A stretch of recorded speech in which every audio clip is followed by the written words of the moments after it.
Alright, so for the past few months, I haven't been making videos, but I have been working on the game. I can't really stop working on the game, but everything else just seems kind of optional. I had kind of a rough period in terms of motivation. It was kind of hard to, feel that drive to just keep making something. And yeah, it's mostly because I wasn't really sure what to work on next, what I should be focusing on.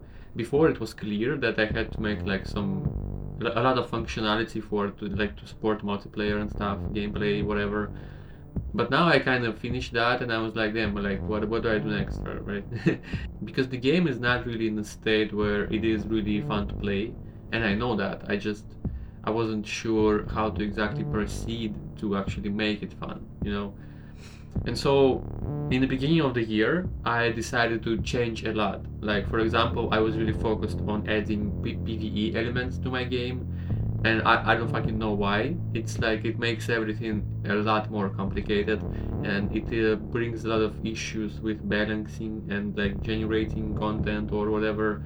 And so I just scrapped that, like everything. All the PvE functionality is basically just gone. And the game is now a lot like Super Auto Pets or any other auto battler where you just basically fight other players and you're all in the same conditions, just trying to build a strong team and trying to defeat other people who basically did the same, right? And it's actually way better and it's way more fun and it's intuitively you understand more like what the gameplay is about. And yeah, so basically right now this is the main game mode. And the other thing is that I was watching Backpack Battles, which is the new auto battler in town. Like everyone kind of was playing it, and there you basically, instead of buying like heroes like in my game, you buy items that you put in your inventory, and they either give you like more damage or like some utility stuff, whatever. But there was one thing that I thought was really cool, and it's that you can combine some of the items like pairs of items you can combine. If you put them right next to each other on the next round, they will combine into a new one. And so there are a bunch of recipes that you can do, and it's really really fun. Like they show it in a really cool way, like with the line between items or whatever. Like there is there are some amount of recipes, but basically they all have to be preset. So you have to make a sprite for the combination, make the recipe, and there are very limited combinations that you can do. And I thought, man, like, what if in my game you could actually combine any two heroes? And so yeah, I just figured out the way that you can combine any two heroes. And the way it works is basically any hero that has an ability, this ability is basically split into three components. The trigger is basically the event that happens that triggers this effect. So a lot of heroes like do something at the start of the battle or like at the end of every turn, right? Or after dealing damage. So this is the trigger, and then the target. Some heroes like apply a debuff to an enemy or buff an ally, or maybe apply something to all the allies. And so this is the second component, target. And the third one is effect. So whatever you do with the target when the trigger happens is the effect. Usually it's just using some ability. And so to combine two heroes, I can combine their triggers. So for example, a hero might be doing something in the start of the battle, but another one does something every turn. And if I combine them, I can just like do both triggers, right? And I'll just say he does that on battle start and at the end of every turn. Also, I can combine abilities. So if one hero like uses a buff, like gives attack to someone, I can merge with it another hero, and now it might give a shield with that buff, right?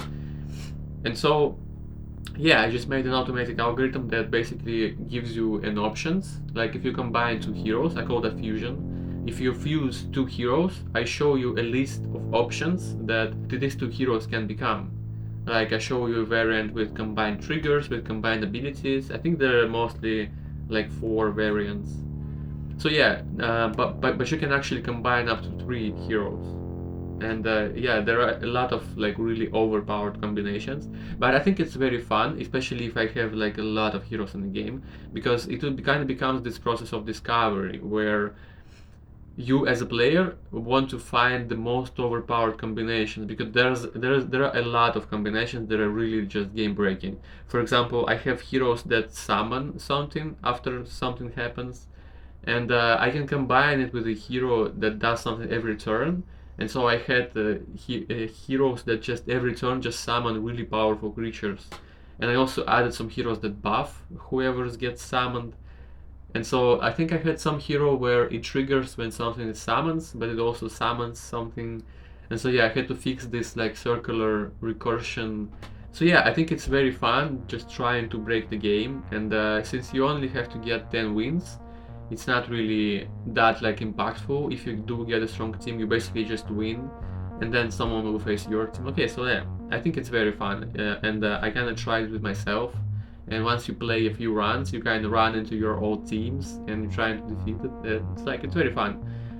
And so yeah, the last thing that was there was the content, because I had a really few heroes in the game, and it wasn't really fun when you have like 5 heroes. You basically always just buy the same things, and yeah.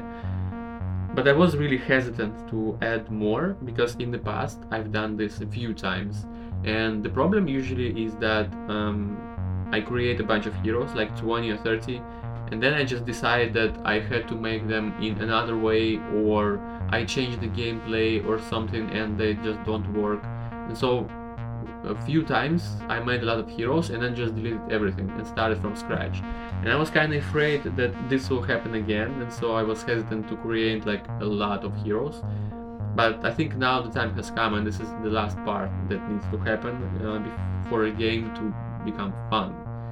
And so yeah, I've decided to make a goal for myself to make 100 heroes.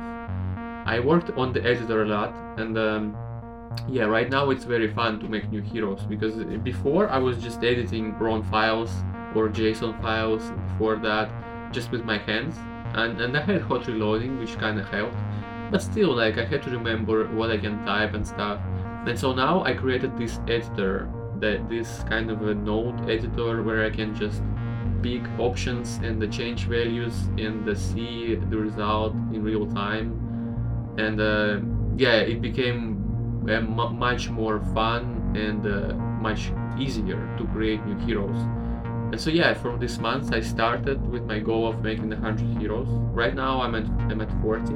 I don't know when this video comes out, probably today, but yeah, right now I'm at 40. And yeah, I've added a lot of different stuff, and it's very fun to play around with. And yeah, here are all the heroes that I've added. They're very quick to add, but when adding them, I usually have to like extend my functionality to support something, and it's really cool process, because I just realize in practice, just in the moment, what should be done. Then I just do that. And so once I have like a lot of base functionality, I can make new heroes even faster. And yeah, I also need to improve the visuals and stuff to make it more like different. But yeah, another thing is that I accidentally moved to NixOS. So my plan was to like make a dual boot with Windows. I was using Windows on my main PC for like, I don't know, dude, like forever. Like this last install of Windows I had for more than 6 years, I think, maybe even more. And so yeah, I just cleared another hard drive and wanted to put the NixOS there. But then, I don't know, man, I was kind of baked, and I just forgot to choose another hard drive, and I basically formatted my Windows hard drive and put NixOS there. And so I was kind of forced to start using it. And yeah, I never really used Linux before as my main OS.